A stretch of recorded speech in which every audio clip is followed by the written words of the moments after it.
ছেলেদের সমস্যা হলো 10,000 টাকার চাকরি পাচ্ছে না, কিন্তু 50,000 টাকার চাকরি চাই। সুযোগ সুবিধা আছে, সুযোগ সুবিধাগুলো নেয় না, সেই সুযোগ সুবিধাগুলো চলে যায় হাতের সামনে থেকে। আর কিছু কিছু যে স্টেপগুলো যেগুলো আমাদের নেওয়া উচিত সেগুলো নিচ্ছে না।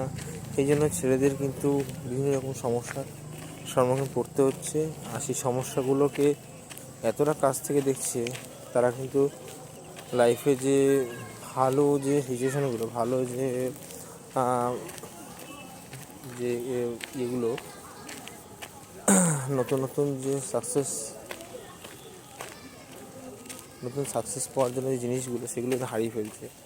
তাই বলবো ছেলেদের, তোমরা সাকসেস পাওয়ার জন্য নতুন নতুন কিছু স্টেপ বাই স্টেপ পদ্ধতি অবলম্বন করো। সাকসেস কিন্তু খুবই কঠিন জিনিস। সাকসেস পাওয়ার জন্য কিন্তু তোমাকে বছর পর বছর তোমাকে স্যাক্রিফাইস করতে হবে।